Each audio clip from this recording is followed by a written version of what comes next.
Salam alaikum les filles, j'espère que vous allez bien. Bienvenue dans ma chaîne pour celles qui ne me connaissent pas, je suis Bouchra.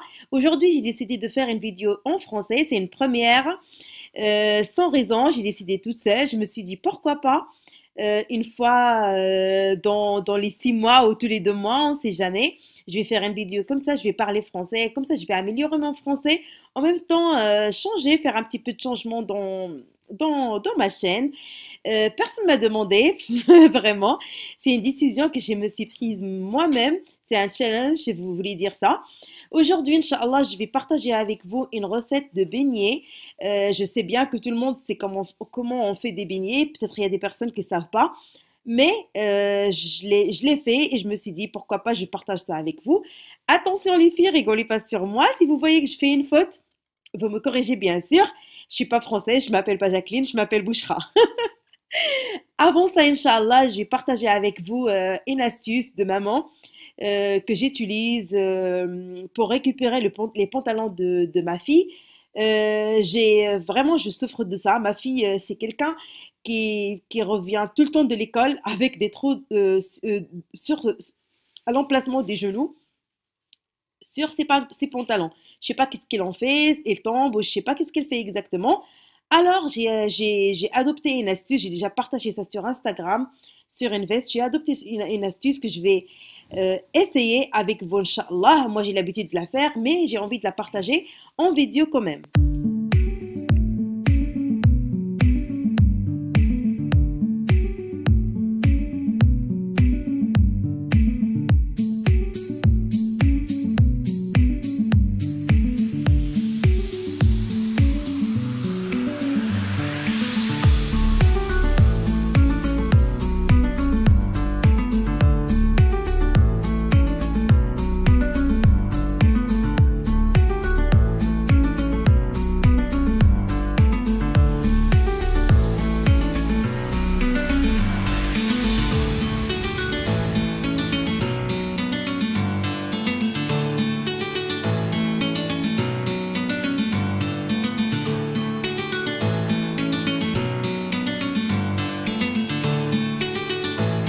Et bien sûr, on va commencer par l'astuce. Je vous ai parlé des pantalons troués, ou bien les vestes, ou bien n'importe quel vêtement. Regardez ici, ma fille, elle arrive tout le temps avec des pantalons troués du genou. C'est pas de sa faute, bien sûr, c'est des enfants, ils peuvent jouer, ils peuvent trouver leurs pantalons ou leurs vestes. C'est pas grave, il y a toujours des solutions.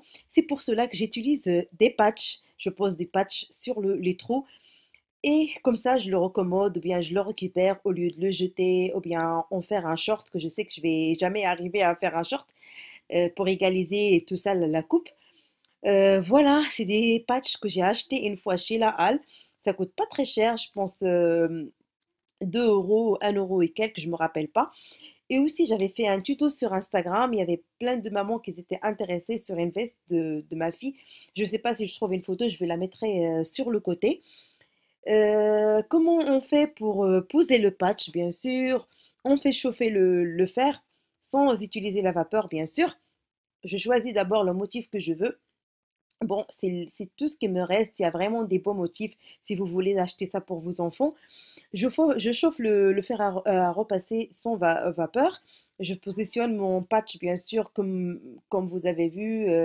Je le mets comme je veux. C'est à vous de choisir. Ou bien vous intégrez vos enfants et vous voyez comment ils veulent que le patch soit posé. Je mets un torchon, un tissu fin et je positionne mon fer à repasser sur le torchon en appuyant bien environ 30 secondes.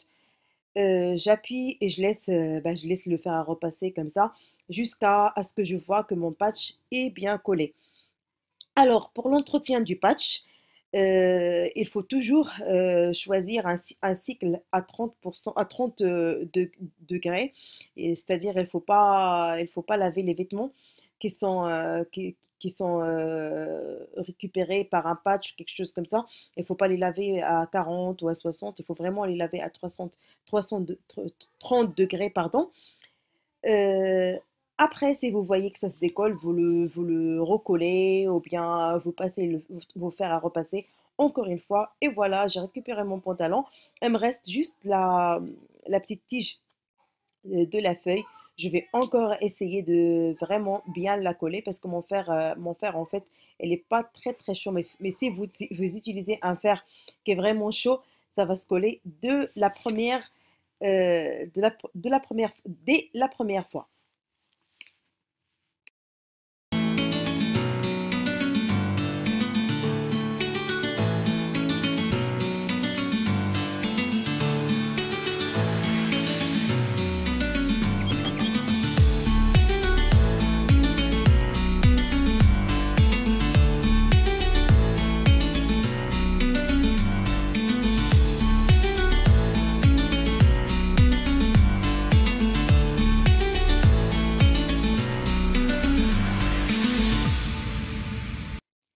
Et là, comme vous voyez, on va passer à la délicieuse recette des beignets. On aura besoin de 400 grammes de farine, 190 grammes de lait tiède, 30 grammes de sucre, 40 grammes de beurre fondu, 20 grammes d'huile de tournesol, un œuf entier plus deux jaunes d'œuf.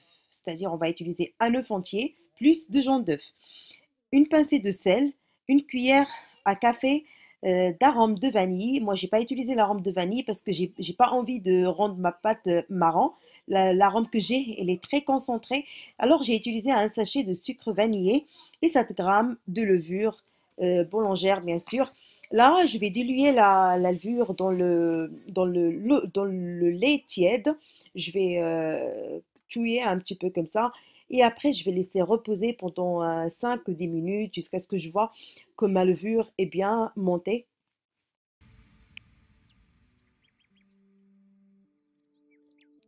Ici, je procède à la préparation de ma pâte. Comme vous avez vu, j'avais mis le lait tiède avec la levure. Là, je vais incorporer tous les autres ingrédients sauf la farine. Je vais tout mélanger histoire de ne pas laisser euh, de grumeaux, de sucre, je sais pas quoi. En tout cas, je vais tout mélanger. Après, je vais prendre ma feuille de robot. Moi, j'utilise souvent la feuille de robot pour les brioches et les beignets. Là, je vais commencer à incorporer la farine, doucement, doucement. Et je vais vraiment la pétrir pendant 5 à 10 minutes jusqu'à l'obtention d'une pâte vraiment lisse et il faut que ça colle. Il faut pas qu'on ait une pâte qui est dure ou quelque chose comme ça, sinon nos beignets, ils vont être comme de la pierre. Il faut avoir une pâte vraiment lisse et souple et collante.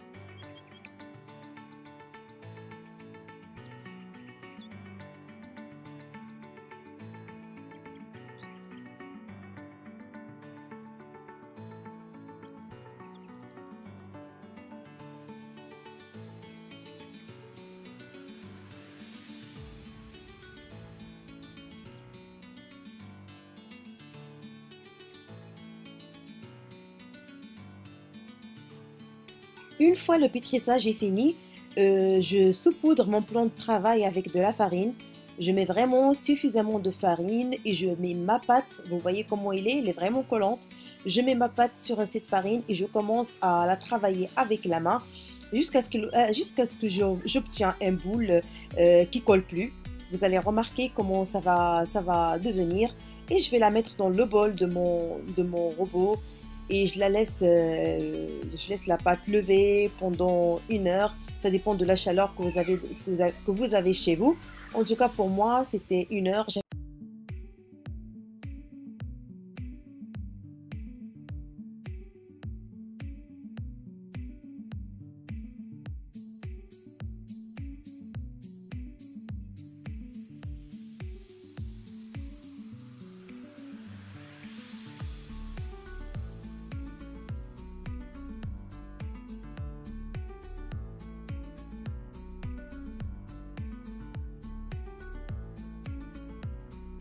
Une fois ma pâte est prête, je l'ai mis sur un plan de travail fariné bien sûr. Je l'ai dégazé et là je suis en train de l'étaler avec mon rouleau pâtissier. Vous faites un épaisseur de 1 cm comme ça, il faut pas l'étaler finement. Sinon, vous allez avoir des beignets tout fins et vides à l'intérieur. À l'aide d'un emporte-pièce, je commence à couper. Vous pouvez choisir la forme que vous voulez. Euh, le diamètre que vous voulez. Moi, j'ai vraiment fait des beignets normales en forme rond, comme ça. Voilà une petite astuce, si ça peut vous aider, c'est découper le papier sulfurisé ou le papier cuisine comme ça. Et laisser bien sûr lever vos beignets. Comme ça, au moment de les faire cuire ou frire, c'est facile pour les porter et les mettre directement dans l'huile.